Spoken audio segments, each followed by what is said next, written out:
जी news portal के दर्शकों को नमस्कार। दर्शकों, सोनू बेरवा जो कि जेल में बंद था और उसकी जो मौत का मामला था, अब सरपंच साहब के नेतृत्व में यहाँ पर मुकेश जी सरपंच साहब के नेतृत्व में ज्ञापन दिया जा रहा है।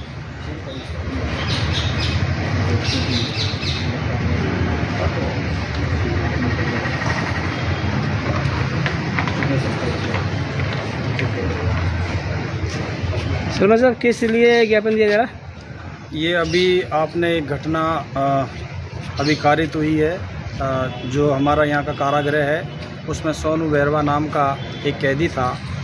वो कैदी नहीं, मुलजिम था। अभी उसको सज़ा भी नहीं हुई थी और ना ही उसका चालान गया है, लेकिन वो स्वस्थ होने के बावजूद भी अचानक वहाँ से सूचना आती है उनके परिजनों को कि मुझे कहीं इलाज के लिए ले जा रहे हैं, आप आ जाइए। वो जैसे ही परिजन जाते हैं तो सुबह मॉर्निंग में पहुंचते और उनको खबर मिलती है कि उसकी शाम को ही मौत हो गई। अब वो सारे परिजन उस खबर को सुन करके काफ़ी हतप्रभ रहे और उस परिवार को एक झटका लगा। एक नई उम्र का 19 वर्ष का एक नौजवान लड़का जिस परिवार से चला जाता है, उस परिवार के साथ में क्या गुजरी है। इस घटना में हमने फुटेज देखे हैं, जो वीडियो बनी है बॉडी की वो देखी है, और उसमें जो सोनू है उसके साथ में बुरी तरह से मारपीट की गई है जेल के अंदर। उसके निशान फुटेज में मैं आपको अब दिखाऊंगा। बॉडी को हम लाइव में दिखा नहीं सकते जी। तो इसमें उससे सीधा जाहिर है कि उसकी बेरहमी से मारपीट की गई है, जिससे चोटों के कारण उसकी हत्या हो गई। अब जेल के अंदर सुरक्षा, कैदी यदि जेल के अंदर भी सुरक्षित नहीं है तो फिर इस कानून व्यवस्था में कहाँ हमारा आम नागरिक सुरक्षित रह सकता है। उसके लिए हमारे साथ में जयपुर से पूरी टीम आई है, दलित अधिकार केंद्र राजस्थान की, वो भी साथ में है। हमारे भीम आर्मी के भी हमारे साथी हमारे साथ में आज इस ज्ञापन में साथ में हैं। ये सभी मांग करते हैं कि जो भी मुलजिम है उनको सख्त से सख्त सज़ा हो, और जो पीड़ित पक्ष है उनके लिए सरकार की ओर से मुआवजा मिले। ये हमारी कुछ बिंदु हैं जो हमने ज्ञापन में डिटेल में दिया हुआ है। ये सारी मांग हम क्या क्या है इसमें जो मेन मांग है, वकील साहब आप बताएं। हमारी सबसे पहली मांग तो ये है कि जो NHRC की गाइडलाइन है, राष्ट्रीय मानवाधिकार आयोग की गाइडलाइन है, उसके मुताबिक इसकी जुडिशल इंक्वायरी हो।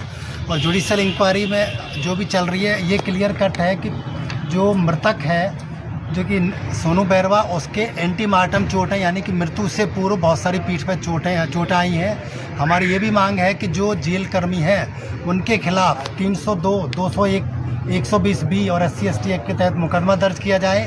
हमारी ये भी मांग है कि पीड़ित के परिवार हैं, SC/ST एक्ट में प्रावधान है कि उनको सरकारी नौकरी दी जाए उसके भाई को। हमारी ये भी मांग है कि उनको जो 8,25,000 मुआवजा है वो भी उनको दिया जाए, 3 महीने का राशन पानी दिया जाए, जो कि SC/ST एक्ट के तहत पुनर्वास के अभी राजस्थान सरकार ने नोटिफिकेशन किया है, उसके तहत उनके बच्चों का पुनर्वास हो, उसके तहत उसके पूरे परिवार का पुनर्वास हो। और हमारी ये भी मांग है कि हम इस मुद्दे को NHRC लेवल और कोर्ट के समक्ष भी ले जाएंगे, क्योंकि अभी तक इसमें प्रकरण में पीड़ितों की FIR की कॉपी भी नहीं दी है, ना ही कुछ SC/ST एक्ट के मुताबिक पीड़ितों की FIR की कॉपी तत्काल देनी चाहिए, CRPC के मुताबिक भी तत्काल FIR की कॉपी देनी चाहिए। और घटना की फुटेज और वो सारा इन्वेस्टिगेशन ऑफिसर बताएं कि क्या प्रोग्रेस चल रहा है, तो उसका सबका भी उल्लंघन हुआ है। अतः हम मांग करते हैं जिला पुलिस प्रशासन से कि निष्पक्ष जांच करें और हमारे जो मांगे हैं उनको अविलंब पूरी करें, पीड़ितों को राहत, न्याय और सुरक्षा प्रदान करें। मैंने और कुछ मांग थोड़ी आपके नहीं, हमारी यही है। उसकी न्यायिक जांच तो उसकी चल रही है, मजिस्ट्रेट साहब कर रही हैं उसकी। तो हाँ, मजिस्ट्रेट करें, लेकिन NHRC के जो गाइडलाइन है कम्प्लीटली हमारा ये भी मांग है एक कि जो मेडिकल बोर्ड है, मेडिकल बोर्ड में वीडियोग्राफी, फोटोग्राफी, क्योंकि पीड़ितों को पता नहीं कि उसकी हुई है कि नहीं हुई, तो NHRC की गाइडलाइन है कि वीडियोग्राफी की जाए, फोटोग्राफी की जाए। जो ऑटोप्सी के जो प्रावधान है NHRC की गाइडलाइन है, जो माननीय सुप्रीम कोर्ट की गाइडलाइन है, उसके मुताबिक सारा प्रोसेस कंप्लीट किया जाए। मेडिकल के दौरान हम वहाँ मौजूद थे, क्यों मेडिकल के दौरान बराबर वीडियोग्राफी हुई है पोस्टमार्टम की। यदि वीडियोग्राफी हुई है तो एंटीमार्टम चोटें बिल्कुल आई हैं, क्योंकि हमने भी उसकी जो पीड़ितों ने हमको एक छोटी सी क्लिप दिखाई है, उसमें एंटीमार्टम पीस पे अनेकों सारी चोटें आई हैं। उससे साफ जाहिर है कि जेल कर्मियों ने और उसकी न्यायिक हिरासत के दौरान गंभीर रूप से पिटाई करी गई और उन्होंने बीमारी का, क्योंकि डॉक्टरों के पास कोई भी मेडिकल एविडेंस नहीं है, कोई भी मेडिकल प्रेस्क्रिप्शन नहीं है कि जिससे कि पीड़ित को 4 दिन पहले दिखाए भी हो किसी को, ऑन रिकॉर्ड पे कहीं पे भी नहीं है। बाद में जाके फैब्रिकेट बनाया हो तो उसका पता नहीं। सरपंच साहब, ज्ञापन किसके नाम दिया जाएगा? ये हम कलेक्टर साहब के नाम और एसपी साहब के नाम से ज्ञापन लेके आए हैं। इनके मार्फत हम राज्य सरकार को ये हमारी बातें हम पहुंचाना चाहते हैं। तो इसमें अभी हमें उम्मीद है, जैसा कि आप इस केस को समय समय पर आप इसको डील कर रहे हैं, आप देख रहे हैं नज़दीक से, आपने हर मौके पे जाकर के आपने इसकी खबरें ली है।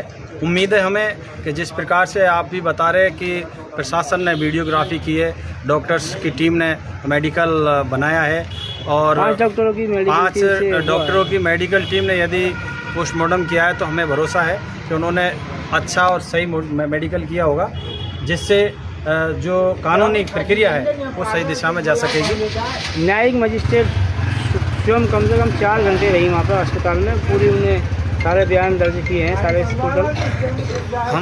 हम न्यायिक मजिस्ट्रेट ने जो न्यायिक जांच हो रही है उसके हम भी समर्थन में हैं, लेकिन हमारा यह है कि यदि कोई लकुना रहता है तो ऑनरेबल हाई कोर्ट का हम अप्रोच करेंगे पीड़ितों की ओर से। हमें न्याय चाहिए।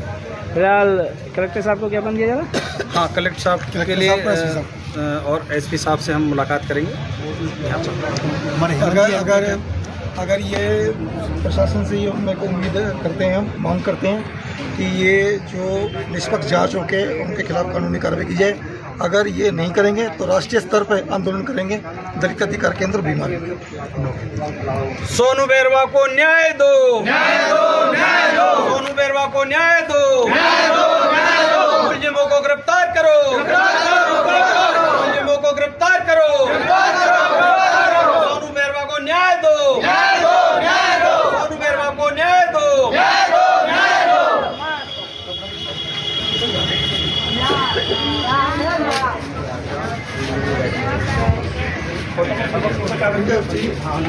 अभी अंदर कलेक्टर साहब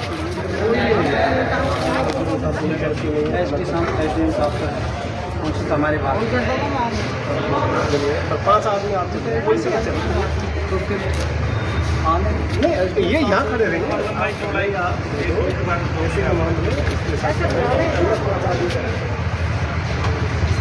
आप कोई आप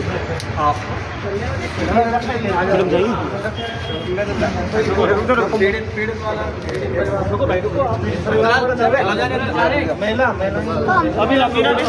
अभी आप ही अभी आप रुको भाई, अभी आप ही रुको, अभी आप ही रुको।